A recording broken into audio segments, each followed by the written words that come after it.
ito yung ating pangalawang video para sa laws of exponent. Atin naman ngayong pag-aaralan ang tinatawag nating quotient rule. Ayan. Andiyan sa taas, mababasa ang quotient rule, x raised to m divided by x raised to n is equal to x raised to m minus n. Ang ibig pala sabihin, every time na mag-divide tayo, kaya nga quotient rule, ang gagawin natin pag the same ang kanyang base, isusubtract natin yung kanyang mga given exponent. Okay, gawin natin dito sa dalawang halimbawang meron tayo ngayon. Halimbawa, etong 5 raised to 3 divided by 5 raised to 1. So, meron yan dyan, 1. May invisible 1 yan dyan. Okay? So, mangyayari pala dyan ay 5. Then, ang gagawin natin sa exponent ay 3 minus 1. So, ano na mangyayari? Equals 5. 3 minus 1 is equal to 2. So, ibig sabihin, 5 raised to 2 is equal to 25. 25 ang ating pinaka-final answer. Ayan. Okay, yan ang ating pinaka-final answer dyan. Ngayon, dito naman sa pangalawa nating example, yung 4 raised to 4 divided by 4 raised to 2. So, gawin natin 4, tapos, ang gagawin natin sa exponent ay isusubtract natin yung exponent sa taas, subtracted by the exponent na nasa baba. Ayan na. O wag pabaliktad na yung ito ang isinusubtract natin dito sa baba. Kailangan ang isusubtract mo yung nasa baba dun sa nasa taas. Okay? So, equals 4. 4 minus 2 is equal to 2. Okay? Ano ang ibig sabihin ngayon ng 4 raised to 2? That is 4 times 4. It's equal to 16. So, ayan ngayon ang ating pinaka-final answer sa ating example. Dagdagan pa natin ang example. Okay, gawin naman natin ngayon ang ating pangatlo at pang-apat na halimbawa. Okay, dito hindi magkaparehas yung ating mga numerical coefficient. So, ang gagawin natin dyan, i-divide lang natin. 6 divided by 2 is equal to 3. Pagkatapos, tatrabahuin natin yung variable x na may exponent. So, x magiging 5 minus 3. So, isi-simplify natin ngayon ang ating answer.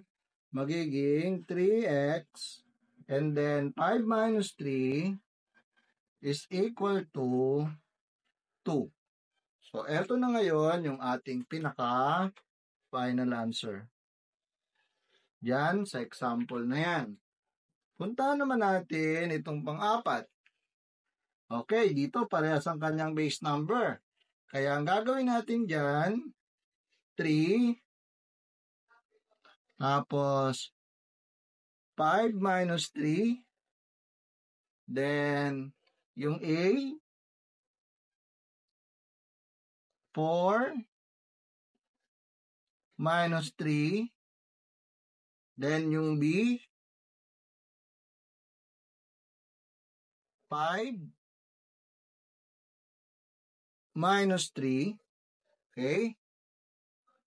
So, ang magiging pinaka-final answer natin dyan, tignan natin kung anong pwede.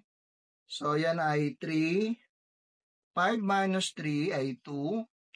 Then, A, 4 minus 3 is 1. So, wag na natin ilagay yung 1. Then, B, 5 minus 3 is equal to 2. Ayan. Tapos, isi-simplify natin ngayon. Ayan. Simplify natin. Ano ngayon ang magiging pinaka-final answer? 3 squared. What is 3 squared? Or 3 raised to 2. Ibig sabihin yan ay 3 times 3. So, yan ay 9. Tapos, A, B squared. So, yan ngayon ang ating magiging pinaka-final. Ito yung ating pinaka-final answer. Okay? So, meron pa tayong isang example. Ito ngayon ang ating panglimang halimbawa. Okay? So, meron tayong parehas na base number. So, lagay natin. Yan ay 5. Tapos, 5 minus 2. So, kapag mabilis ka na at kabisado mo na ang gagawin, maaari mo nang wag isulat yung mga ginagawa mong pagsusubtract. Pwede mo nang idirekta yan. 5 minus 2 equals 3. So, lagay mo na agad yan. Diba? Tapos, x. So, x yan. Diba? Okay, 3 minus 2 equals 1. So, wag mo na isulat yung 1. Pwede na wag isulat. Y. 5 minus 2 equals 3. O, lagay mo na rito yung 3. Tapos, yung z naman. Okay? 2 minus 1 equals 1. Okay? Wag mo na isulat. Tapos, isi-simplify na natin. Okay? Para mas mabilis. Ngayon, 5 raised to 3, ang ibig sabihin niyan ay 5 times 5 times 5. Diba? So, ang 5 times 5 ay 25. Tapos, 25 times 5 ay 125.